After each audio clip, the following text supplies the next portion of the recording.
Hello students, अपनी class में हम पढ़ रहे हैं नरेशन। और लास्ट क्लास मैंने नरेशन का ऐसा टू सेंटेंस पर छोड़ा था।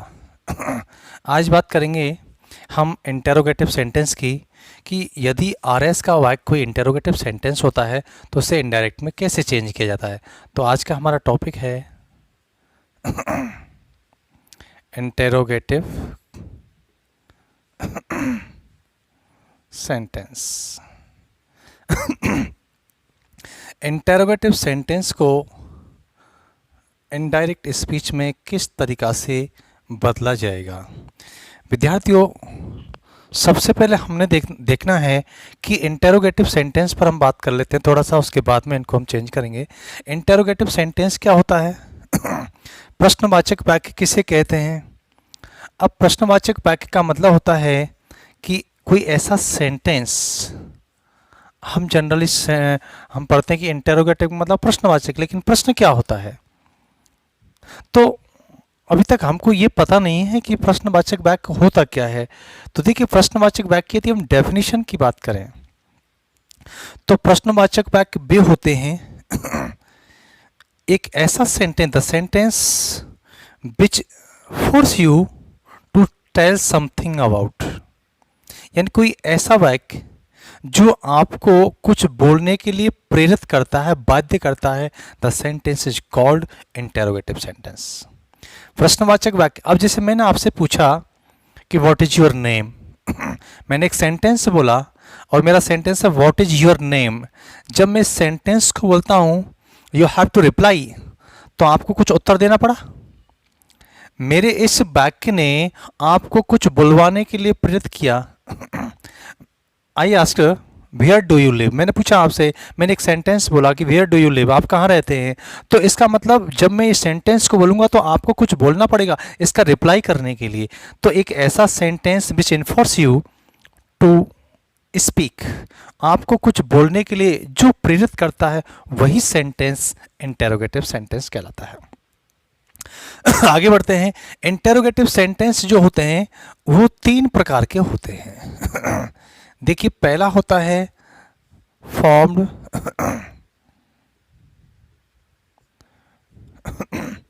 With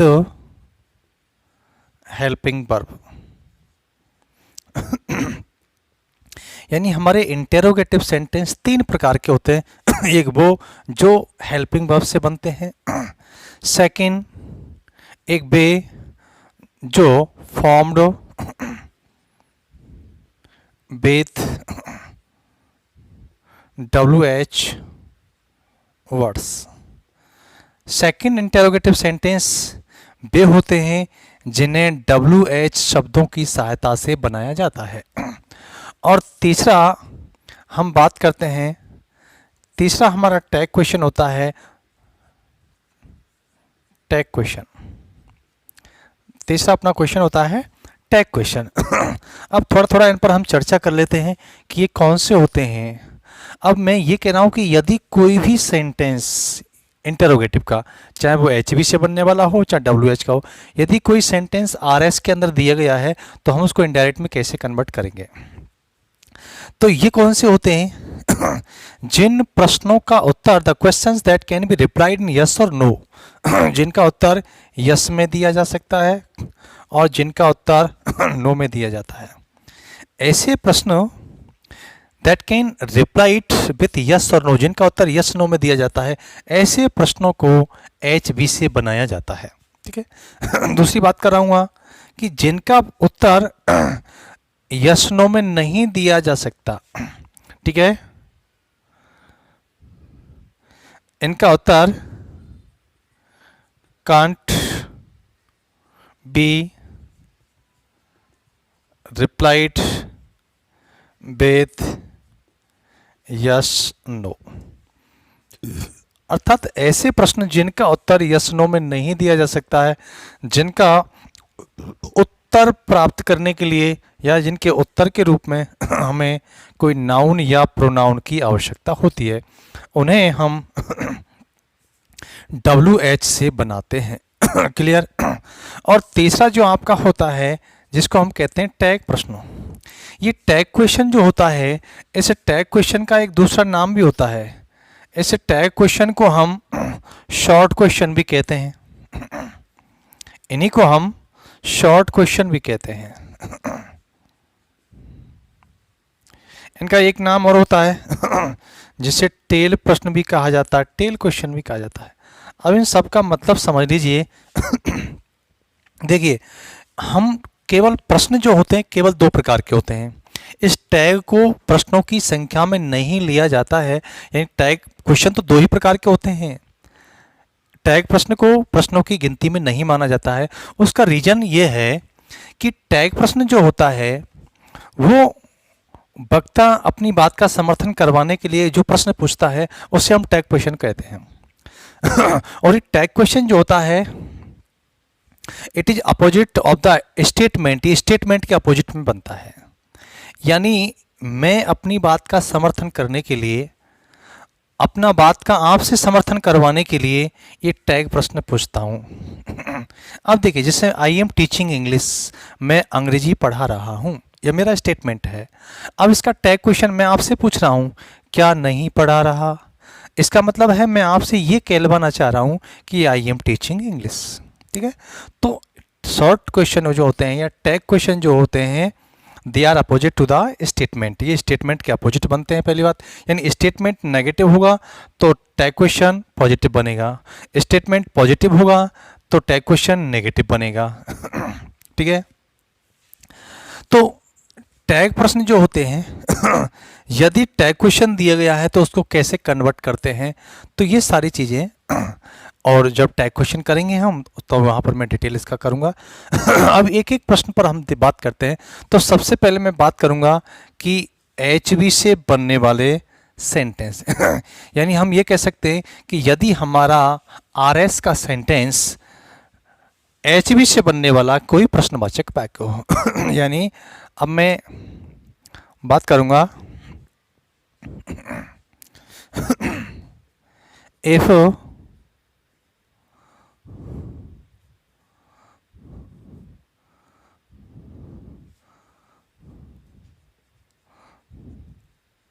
the sentence in reported speech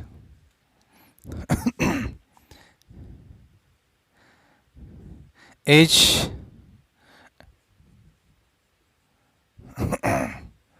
interrogative formed with helping verb।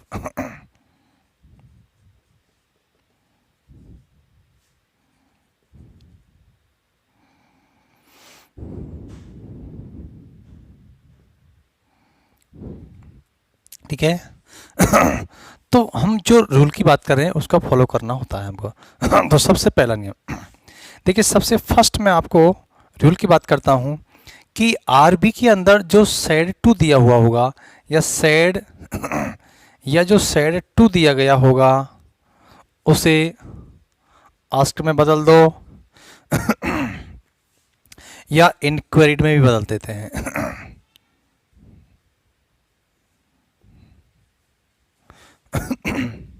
ठीक है, दूसरी बात कंजक्शन की। देखिए,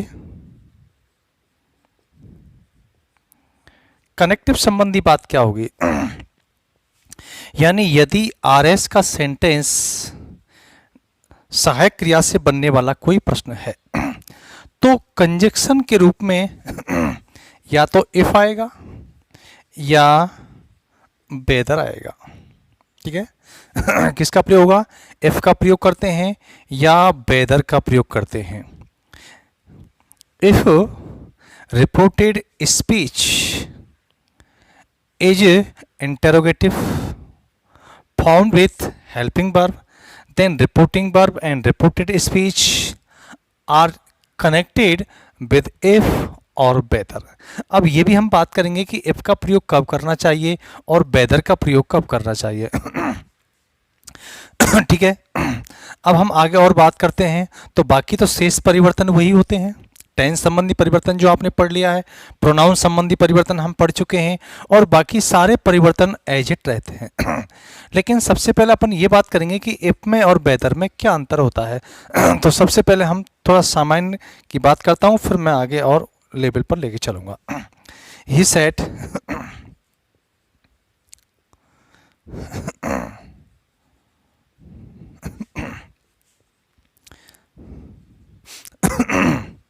do you know my name. अब देखिए, he said to me do you know my name. अब बिल्कुल सिंपल वाक्य है। ही सेड टू को मैंने कहा कि इसमें चेंज करेंगे, तो आस्क्ड में चेंज करेंगे, ठीक है। इफ और वेदर में से किसको जोड़ना है, इफ को जोड़ दिया। अब चूंकि ये वाक्य प्रश्नवाचक है, प्रश्नवाचक वाक्य को एक एसर्टिव सेंटेंस में बदल दिया जाएगा, यानी इस वाक्य को साधारण वाक्य में बदल देंगे। और एसर्टिव सेंटेंस का जो हमारा नियम होता है कि सहायक क्रिया है वो कर्ता के बाद चली जाएगी, कर्ता पहले आएगा। प्रश्नवाचक वाक्य की पहचान क्या होती है कि वहाँ पर होता है हेल्पिंग वर्ब आएगी, सब्जेक्ट आएगा और वर्ब आएगी। लेकिन जो सामान्य सेंटेंस होता है, यानी एसर्टिव सेंटेंस होता है, वहाँ सब्जेक्ट वर्ब ऑब्जेक्ट का नियम होता है। तो हम क्या करेंगे, डू है यानी प्रेजेंट इंडेफिनिट, और प्रेजेंट इंडेफिनिट किस में जाएगा, पास्ट इंडेफिनिट में जाएगा, और पास्ट इंडेफिनिट में क्रिया की सेकंड फॉर्म आएगी। ठीक है, तो अब सबसे पहले आपको यू लिखना होगा, यू सेकंड पर्सन ऑब्जेक्ट, तो आई आएगा, आई और न्यू आ जाएगा। समझ में आ गई होगी बात, क्योंकि यहाँ पर प्रेजेंट इंडेफिनिट है जो पास्ट इंडेफिनिट में बदलेगा। न्यू माई फर्स्ट पर्सन करता, तो ये चेंज हो जाएगा हिज नेम। क्लियर। एक एग्जाम्पल और देखिए, she said to him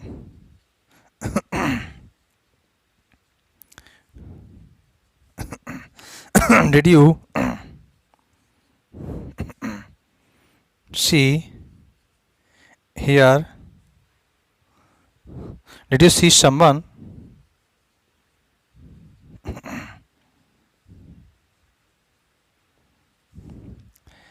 in this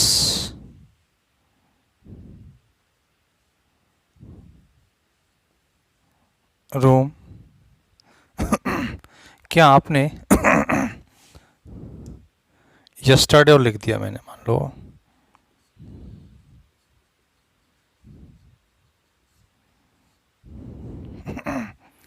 अब यहाँ हम इसको चेंज करते हैं, तो सी सेड टू को आस्क में बदल दिया, ठीक है। आस्क हिम,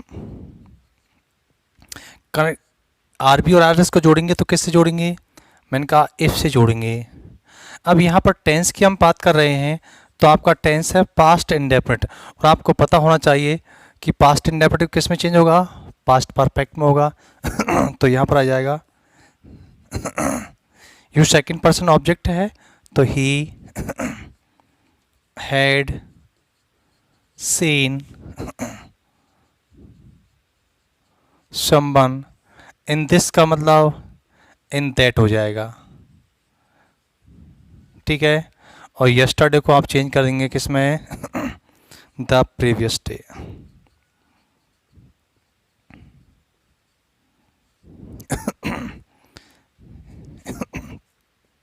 तो इस प्रकार से सहायक क्रिया से बनने वाले वाक्यों को हम कन्वर्ट करते हैं। यानी पहला नियम होता है कि रिपोर्टिंग वर्ब को आस्क में बदलना, दूसरा होता है आरबी और आरएस को इफ या वेदर से जोड़ना, तीसरा नियम होता है कि प्रश्नवाचक वाक्य को हटा करके उसे एसर्टिव वाक्य में बदलना, और जो अंत में प्रश्नवाचक वाक्य चिन्ह दिया गया है, ठीक है, जो साइन ऑफ इंटरोगेशन दिया गया है, उसको हटा करके फुल स्टॉप लगाना। ये सामान्य इसके नियम होते हैं। अब हमारी बात आती है कि इफ़ और वेदर का प्रयोग कब करना चाहिए, इफ़ कहाँ आता है और वेदर कहाँ आता है। तो देखिए, आगे बढ़ते हैं हम, इसको आप नोट कर लीजिएगा।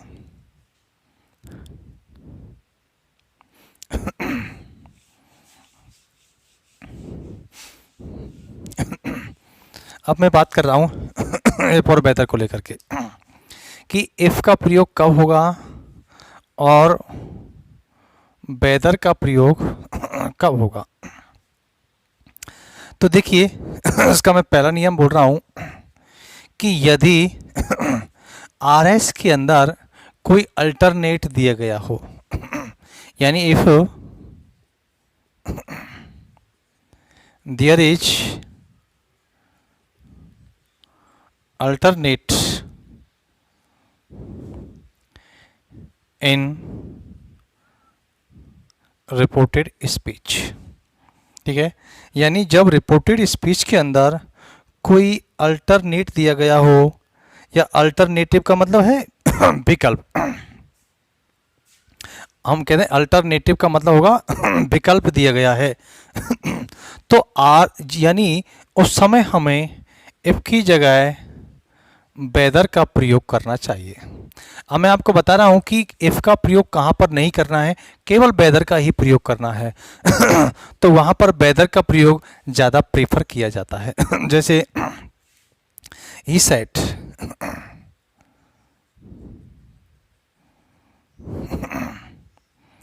Are you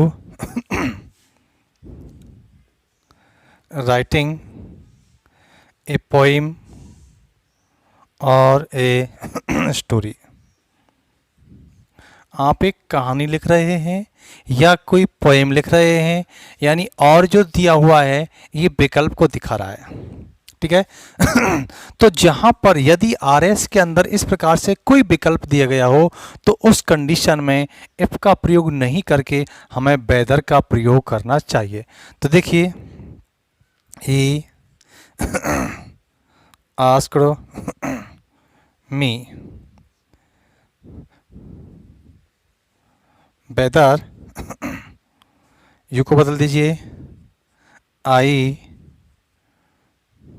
watch, present continuous को पास्ट कंटिन्यूस बदलेंगे, राइटिंग ए पोइम और ए स्टोरी, और प्रश्नवाचक चिन्ह को हटा करके फुल स्टॉप लगा देते हैं। तो इस प्रकार से इसको चेंज किया जाता है तो पहली चीज़ तो ये हो गई कि यदि यहाँ पर आर एस के अंदर कोई विकल्प दिया गया हो, ठीक है। अब दूसरा देखिए, यदि आर एस के सेंटेंस में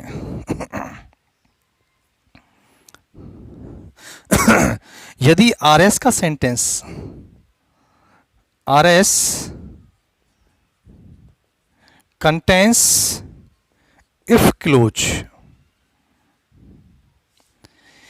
यदि आर एस के सेंटेंस में इफ क्लोज दिया गया है ठीक है, तो आर बी और आर एस को वेदर से जोड़ना चाहिए, ठीक है इसको समझो, ये क्या है जैसे मैंने कहा he said to me if it rains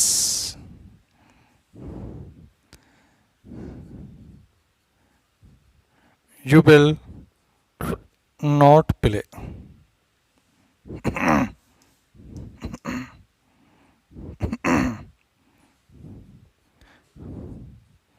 will you not play, if it rains will you play the match या will you not play, not को हटा दीजिए, इसको मैं बना देता हूँ will you play the match। अब देखिए सेंटेंस प्रश्नवाचक है इफ इट रेन्स, यदि बरसात हुई तो क्या आप खेलोगे, प्रश्नवाचक वाक्य है अब प्रश्नवाचक वाक्य भी कैसा है, वो यस नो से उत्तर मिलेगा यदि अब मैं कह रहा हूं कि आपका आर एस जो है ये एक इफ क्लोज है, कंडीशनल है इफ से बनने वाला है, तो मैं यह समझाना चाह रहा हूं if the R S is if condition, यदि आर एस का वाक्य इफ कंडीशन में है, यानी कंडीशनल सेंटेंस है, इफ से बन रहा है, तो हम कंजक्शन के रूप में इफ का रिपीटेशन रोकने के लिए वेदर का प्रयोग करते हैं। अब इस कंडीशन में हमें बजाय इफ का प्रयोग करने के हमें वेदर का प्रयोग करना चाहिए, क्योंकि यदि हम इफ का प्रयोग करते हैं तो यहाँ पर रिपीटेशन हो जाता है इफ का। तो ऐसी कंडीशन में इफ का रिपीटेशन रोकने के लिए वेदर का प्रयोग किया जाता है। ठीक है, तो बनाइएगा, ही आस्क्ड मी। अब देखिए बेटा, दूसरी बात कंसर्ट समझिए कि पहले हमको प्रश्नवाचक वाक्य को लाना है। अब यहाँ पर दो क्लोज हैं, एक तो आपकी ये क्लोज है और दूसरा क्लोज आपका ये वाला हो गया। तो ये जो आपका क्लोज है इस क्लोज को हमें आगे लाना होगा, क्योंकि हम पहले प्रश्नवाचक वाक्य को ले आते हैं, क्योंकि वेदर से जोड़ा जाएगा वो प्रश्नवाचक वाक्य को जोड़ा जाएगा। तो whether you second person object I Bodo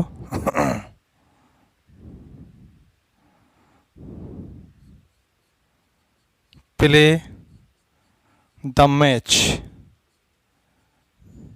if it rent.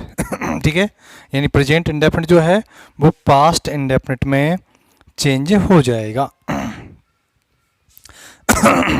ठीक है, अब देखिए, अब इस यहाँ पर हम यू जो लिख रहे हैं हम, अब यू सेकंड पर्सन ऑब्जेक्ट मी, लेकिन अब उसने कहा होगा, मुझसे पूछा कि क्या तुम खेलोगे।